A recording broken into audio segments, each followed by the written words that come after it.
नमस्कार, मैं हूं फैज अहमद। स्वागत है आप तमाम दर्शकों का जनतंत्र प्राइम भारत पर। आइए नजर डालते हैं आज की कुछ खास खबरों पर।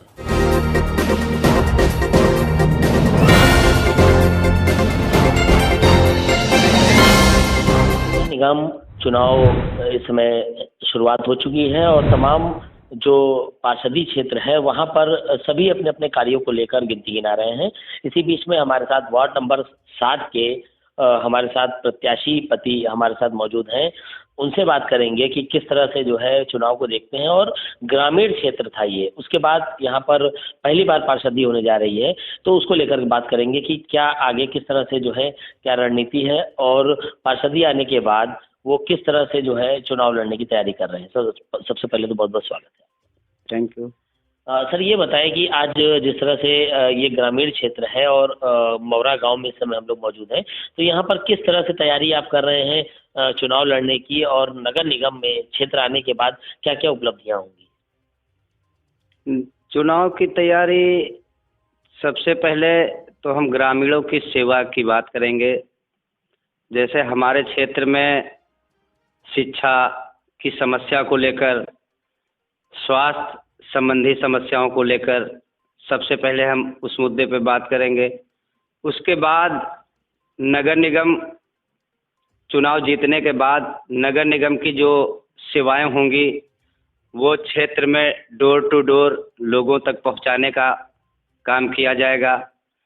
और दूसरी चीज़, शिक्षा स्वास्थ्य संबंधी जो मामले हैं, यहाँ ऐसी कोई स्वास्थ्य संबंधी सेवा उपलब्ध नहीं है क्षेत्र में। यदि इमरजेंसी होती है, घंटे 2 घंटे में लोगों को कोई सेवा मिल सके, उस सबसे पहले हम उस पे जोर देंगे कि हमारे ग्रामीण क्षेत्र के लोग, पूरे वार्ड के लोग जब कभी कोई समस्या होती है तो उसके लिए हम सबसे पहले विचार करेंगे कि उनकी सुविधा को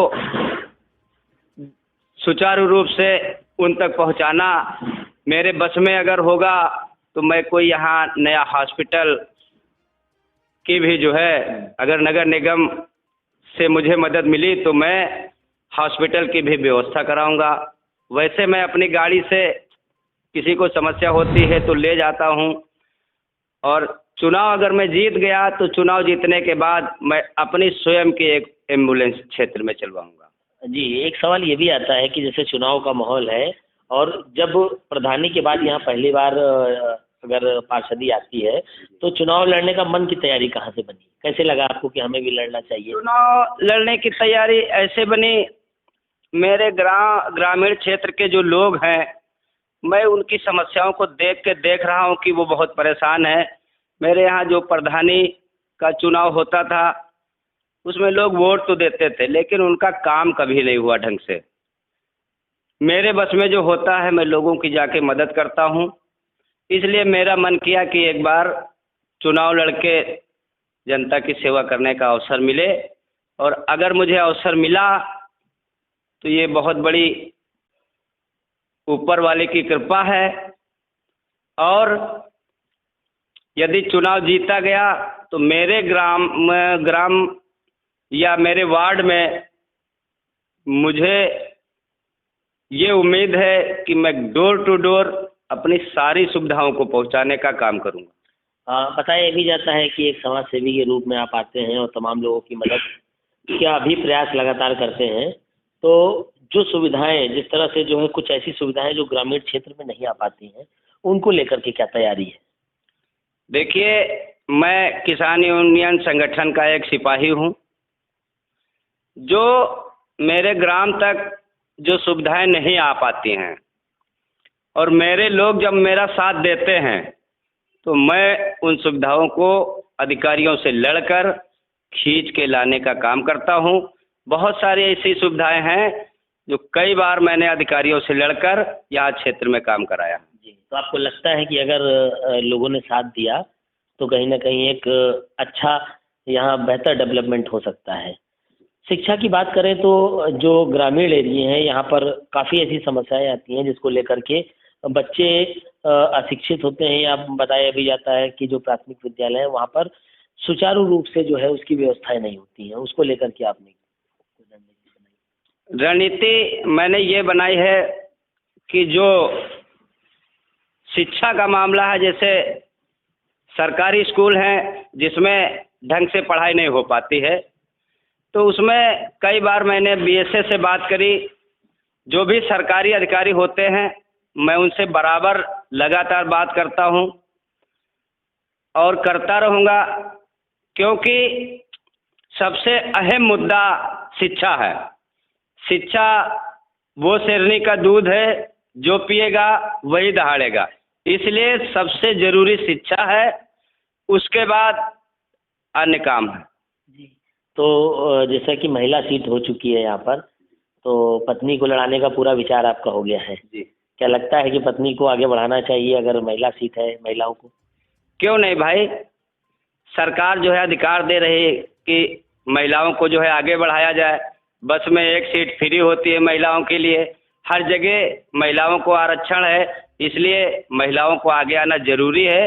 क्योंकि जन्मों से महिलाओं पे अत्याचार होते रहे हैं, लोग प्रताड़ित भी करते हैं, इसलिए मेरा विचार है कि महिलाओं को आगे बढ़ाने की अति आवश्यकता है। मतलब लगता है कि अगर सरकार ने ये पहल की है कि महिलाओं को मौका देना चाहिए, इससे आप जो है खुश हैं? जी, बहुत लगता है। मुझे नहीं, ये पूरे समाज को लगना चाहिए कि महिलाएं जो हैं एक हमारा एक अभिन्न अंग हैं, इसलिए उनको बराबरी का दर्जा होना अति आवश्यक है। जी, तो लगता है कि महिलाएं अगर यहाँ पर होल्डिंग रहेंगी उनकी, तो महिलाओं की काफ़ी समस्याएं दूर हो सकती हैं। जी, अगर कोई महिला किसी पद पे होती है, जैसे हमारे यहाँ संयुक्ता भाटिया जी हैं, बहुत सारी महिलाओं की ऐसी समस्या होती है जो पुरुषों से नहीं बता सकती।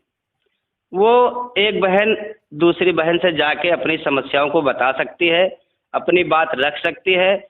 अगर दूसरी जो बहन सक्षम है तो वो उसका निराकरण जरूर कराएगी, क्योंकि महिलाएं भावुक होती है और थोड़ी थोड़ी बात में मतलब जो है समस्याओं को, जैसे हमारी विधायिका जी हैं वो बहुत अच्छी हैं, वो पुरुषों से, चाहे पुरुषों का भले काम रोक दे, लेकिन जो भी महिलाएं जाती है, आज भी सुबह गया था तो वो मिठाई बांट रही थी।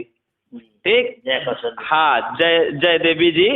और सुबह सुबह 2 महिलाएं आई थी, उनसे बोला कि तुम यहीं रुको और जब तक तुम्हारा काम नहीं हो जाएगा तुम नहीं जाओगी, मैं अभी इंस्पेक्टर से बात कर रही हूँ। मेरे सामने उन्होंने इंस्पेक्टर से बात किया। तो मुझे लगता है कि महिलाएं अगर होंगी सीट पे तो काम ज़्यादा होंगे, क्षेत्र का विकास ज़्यादा होगा। बहुत बहुत धन्यवाद। तो हमारे साथ इस समय पार्षद प्रत्याशी पति कल्लू रावत जी हमारे साथ मौजूद थे, जिन्होंने पूरी तरह से महिला समर्थन की बात कही है कि महिला सीट अगर आती है तो उसमें कहीं ना कहीं महिलाओं को बढ़ावा मिलता है। इसके साथ साथ इन्होंने ये भी बताया कि जो ग्रामीण क्षेत्र है उसमें शिक्षा और स्वास्थ्य को लेकर प्राथमिकता रहेगी। लखनऊ से कैमरा पर्सन जगदीश कुमार के साथ आलम, जनता प्राइम।